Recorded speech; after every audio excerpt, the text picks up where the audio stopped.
گلگت بلتستان ان دنوں شدید سردی کی لپیٹ میں ہے۔ سردی کی شدت میں اضافے کے باعث لوگوں کی معمول کی زندگی متاثر ہو رہی ہے۔ گزشتہ دنوں ہونے والی برف باری کے بعد گلگت بلتستان کے کئی بالائی علاقوں کی رابطہ سڑکیں بند ہو گئی ہیں۔ بلتستان میں شغرتھنگ اور گلتری سمیت کئی علاقوں کی آمد و رفت اس وقت معطل ہے۔ گھروں میں پانی کے نلکے جم جانے سے بھی لوگوں کی مشکلات میں اضافہ ہو رہا ہے۔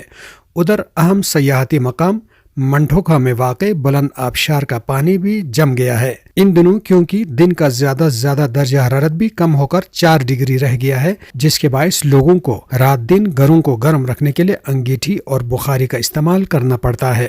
جلانے کی لکڑی کی قیمتیں زیادہ ہونے کے باعث لکڑی کا حصول بھی مشکل بن گیا ہے۔ گائے کی وجہ سے ہم بھی پریشان ہیں، ہمارے گاہک بھی پریشان ہیں اور سیل بھی بہت کم ہو رہا ہے۔ یہاں کافی دنوں سے کافی سردی پڑ رہی ہے اور گھروں میں 24 گھنٹے بخاری جلائے بغیر گزارا مشکل ہے، اس لیے میں یہاں لکڑی لینا یا محکمہ موسمیات نے کل اور آنے والے چند روز میں مزید برف باری کی پیشگوئی کی ہے، جس سے علاقے میں سردی کی شدت میں مزید اضافہ ہو سکتا ہے۔